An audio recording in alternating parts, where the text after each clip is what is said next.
It's so gratifying and joyous to see all of you here today, assembled to do Sri Krishna Puja. Can you hear me there?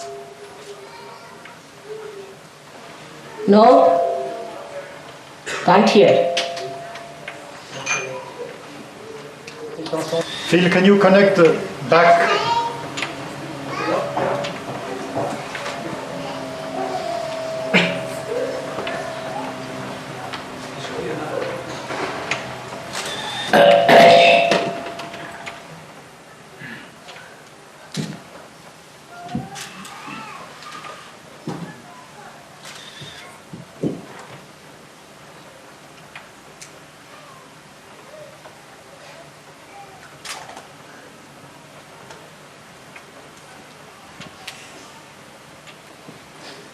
To see so many Sahajogis assembled here, I'm sure the devil must have run away long time back.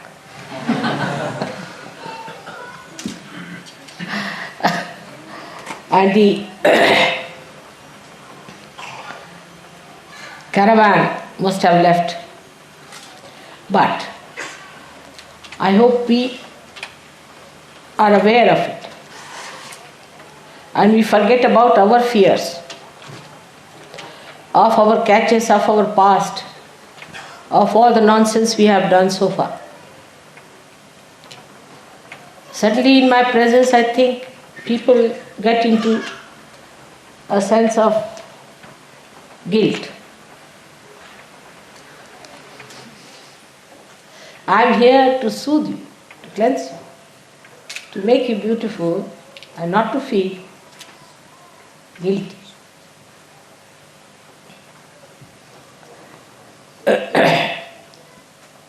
Actually, when we start looking at ourselves, the first thing we notice is that there's a block on the agya. But this block in the agya is the worst thing that can happen to us because it is the door of the Kundalini. She reaches up to Vishuddhi all right, and when she has to move forward, this agya stops. That's why we have left Vishuddhi, we have all the Vishuddhi problems. The flow cannot take place.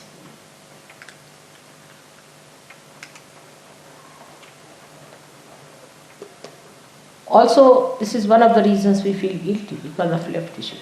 It's a symptom of a disease. Today we are going to worship Sri Krishna. So we have to understand first of all that we are Sahajogis. We are not ordinary people, or we are not people who have not known the truth. We have known the truth. We have to be completely aware of it. That's one truth. If you establish, you have established yourself quite a lot. Now the ordinary people, as you have seen on Oxford Street, you see, they wear Indian dresses, funnily tied, they don't know how to tie it up, dhotis and saris, and they shave their heads and buy some of these, what we call them, shindis or bodhis, or I don't know what you call, tails, pigtails, and attach them with some glue. And they start dancing. When they dance, their pigtail falls off, and the saris and the dhotis, everything start opening up. That's a very funny, ridiculous scene. One side you see the punks and another side you see this nonsense. In the name of Sri Krishna. That's even worse. Punks do not do it in the name of, I don't know if they do it in the name of King Solomon. But they do it in somebody's name, these people. That is so great as Krishna. On the contrary, Sri Krishna's hair are described in all the books.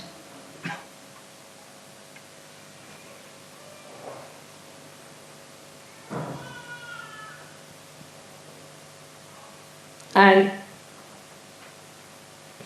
in all the poetry that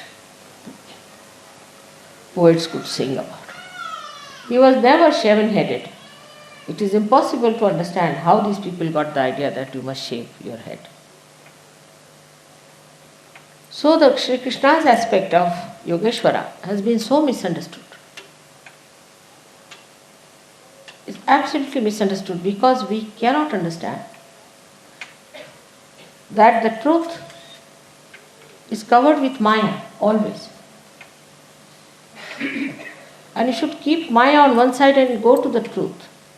Instead of that, we get lost in the Maya. Like, very simple example as it is, that he is a Yogeshwara. So these people have an idea of a yogi that he should be shaven, he should wear that dhoti, dirty one, and must put on a pigtail. Or now a concept. Maya is a concept. And when you start living on those concepts of your own, you may gather it up with something else. You may think that Christ was a person who was a sannyasi, used to wear another kind of a robe, and he had a beard and he had hair like this. All those ideas. So if we become like this, we will be very great yogis. These are all our concepts about someone whom we have never seen, whom we have never known. And because we live in those concepts, we get limited.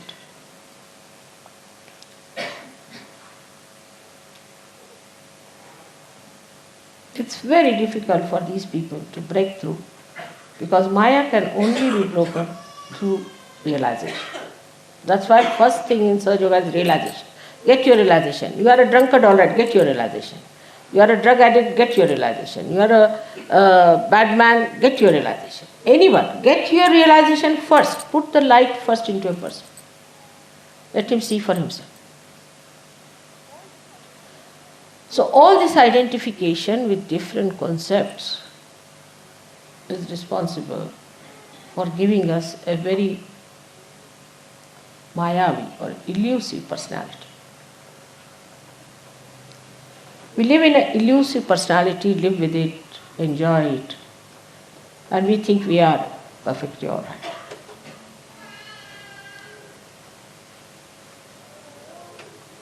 Now, if you are aware you are Sahaja Yogis and you have come here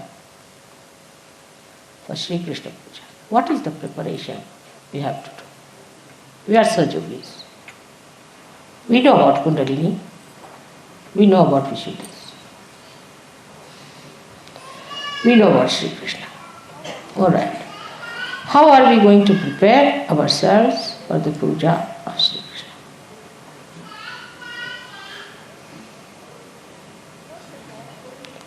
First of all, he tried to break all the concepts.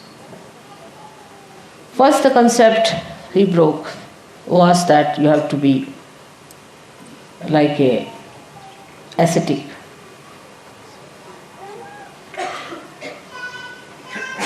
To look at. He broke this concept. He lived like a king.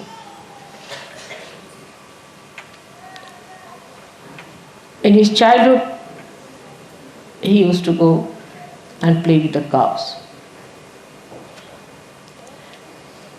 And there he would use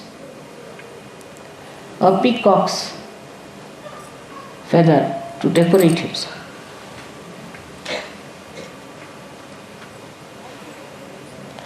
And he would listen to beautiful music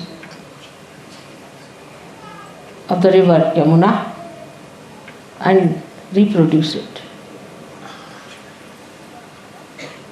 He was Leeladhara. He was the one who created all kinds of mirth. What is mirth in French? They don't have mirth, I believe. I don't understand. Madam. They don't. Huh? No? Fun. No, it's not fun. Sweetness. It's not fun. It's more than, it's mirth. Mirth is sweeter than fun. Sweet fun. All right, sweet fun. What a word.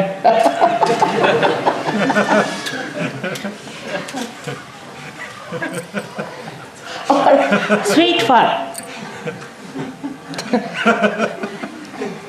This is mirth. Now what is happening to his mirth? I am creating mirth, in which you feel tickled, you know. Mirth is something where you feel tickled. So, he tried to create mirth, never seriousness.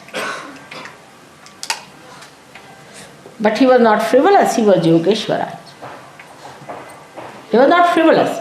So this difference between frivolity and mirth is to be understood only through him, because he is also discretion.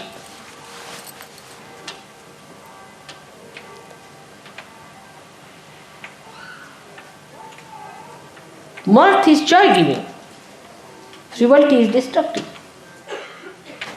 Anything frivolous if you do, please close it. There's something problematic.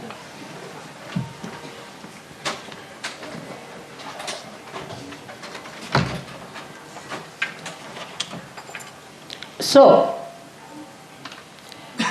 we have to be in a state of mirth. So no question of feeling guilty comes in. We are not prisoners, are we? We are prisoners of our own concepts and our own ideas and our own degradation. We degrade ourselves, God does not. So we should be in the state of complete mirth and enjoyment.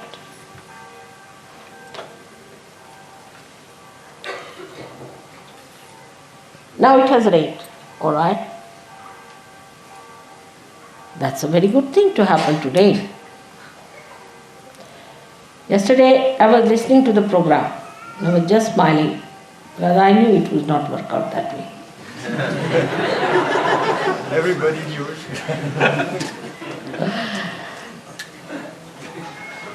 And in India, on this day, when they celebrate, in the morning, children of the village or children of the particular areas gather together. And for them, the householders tie up a little pitcher, which we call as a matka, and in that there is money, anything valuable they want to give to the children, sweets, everything put inside that. And it's tied up in the air. Normally it rains. If it doesn't rain, then they pour water on the children to make them feel it's raining. Rain is very much connected with Sri Krishna.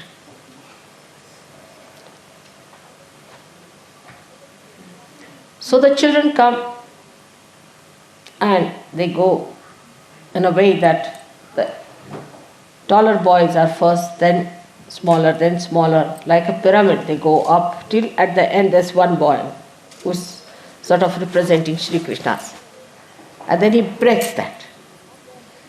And from there everything falls down and flowers, everything on them. They take the money, they take all those things and start enjoying. Then they go to another place. The whole day they are moving in the city like that. And every good householder ties that matka for these children, for them to come and enjoy themselves. That's in the real sense is the Krishna Ashtami in Gokul, where he lived as a child. Now why is he so much connected with rain? Once all his friends and he were looking after the cows, and Indra felt that he is very powerful. Somehow, I don't know. He gets into jealousy sometimes.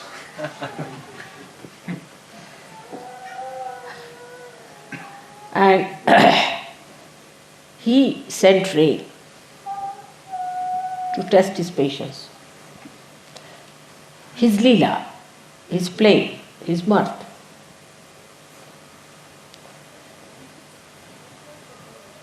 They trained and rained and rained, and they did not know what to do.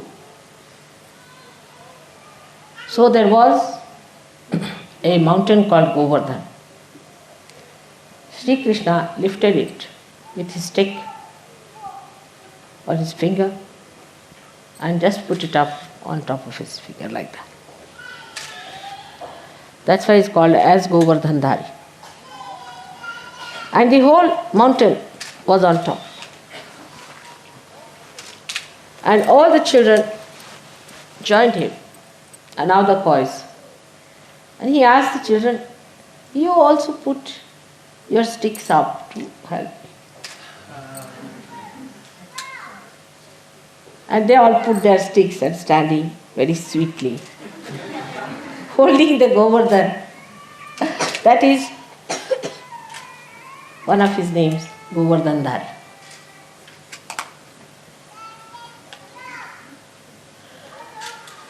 So the rain had to come, and the cows with their bells have to remind us. And imagine the lake has the name, which is a black. Krishna means black. Krishna word itself means black. How sahaj the whole thing has worked out. Can you see the coincidences are so sahaj, but are so planned? And here we are sitting, it's raining, nicely enjoying everything.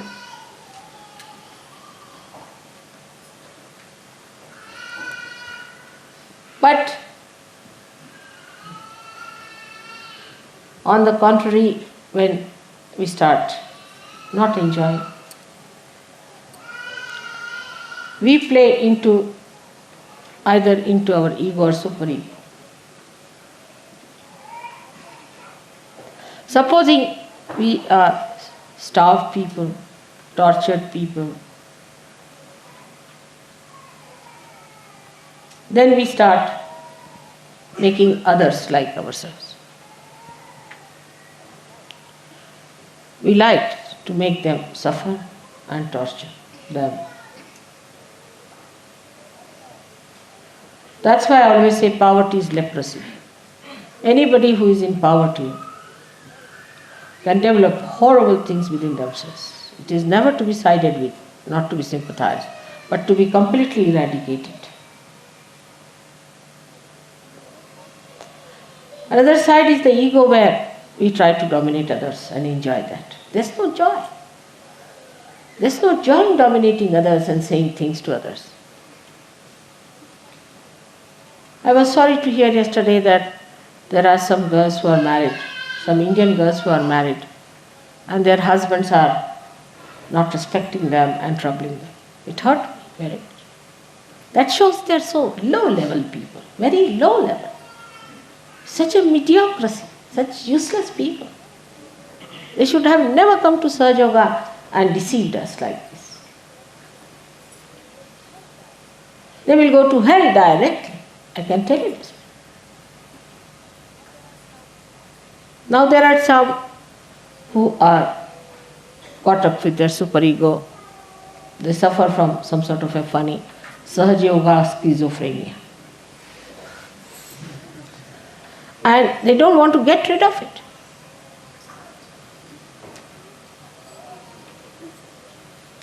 They just don't want to understand that they are not normal people, they have to be perfectly all.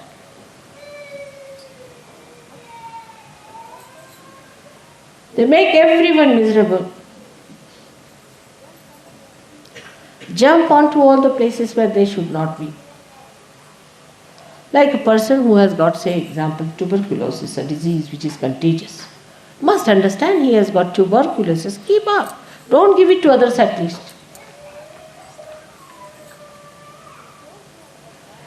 But those who have got badhas will definitely come. Either they'll give big lectures. I start seeing them like big bhut speaking.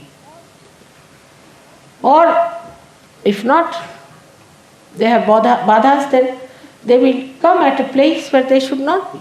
They'll put their hands in the prasada, they'll be sitting in the puja in the front, all kinds of things they'll be doing. Catching people. And they enjoy it because they are identified with the badhas. How will they improve?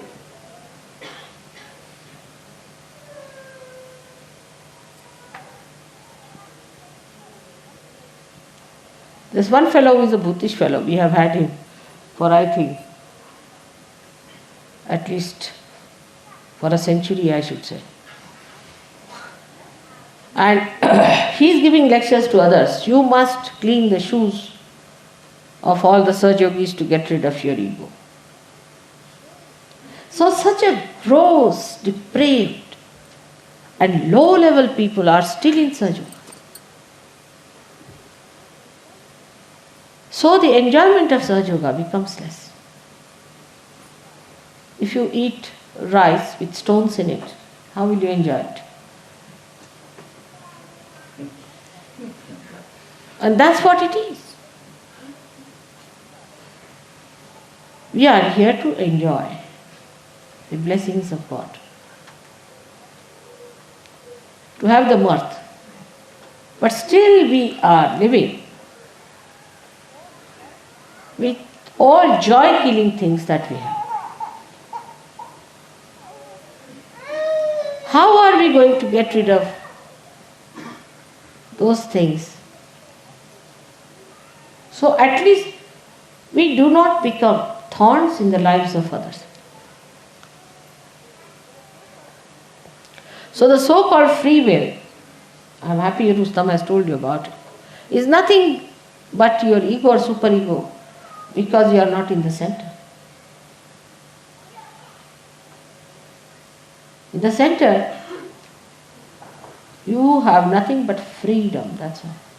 Nothing but freedom. Nothing like free will. Freedom. Complete freedom. There's nothing like will or nothing like goods, nothing like bondage. It's entire avenue of freedom.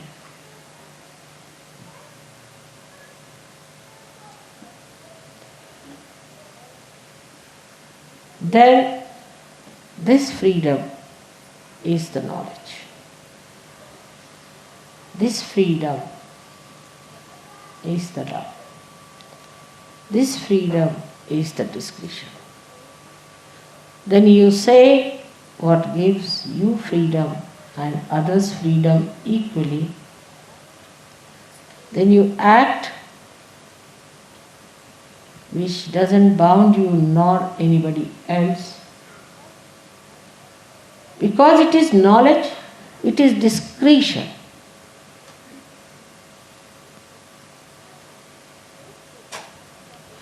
Age does not matter what age you are. I have seen some also very old people singing beautifully and enjoying Saj Yoga, and make me enjoy also. Life is for us to enjoy, nothing else. But because we are not free people, we cannot enjoy. There is no bondage of any evil thought which is wrong. It is so subtle, but penetrating into every that is gross. That is Sri Krishna's beautiful flute, which creates a picture of the nature. The description Chitravata Sithali. The whole thing becomes silent like a picture.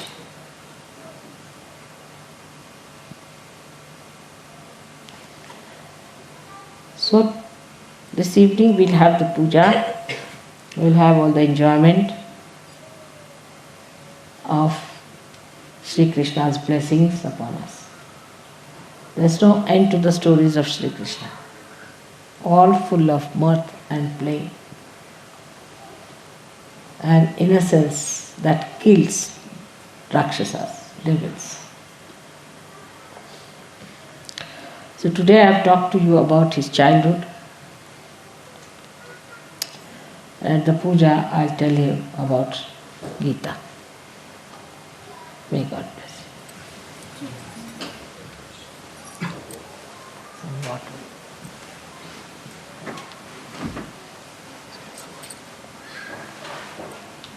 Would you like a cup of tea, Shri Mataji? Water. Tea is ready. Please, I'll have some water.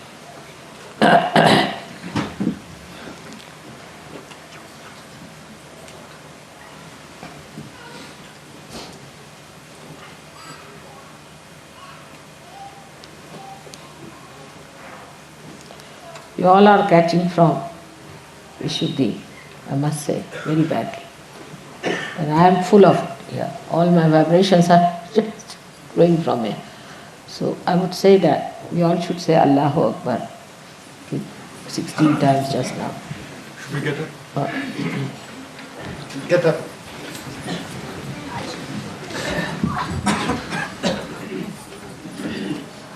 Allah.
Feeling better now?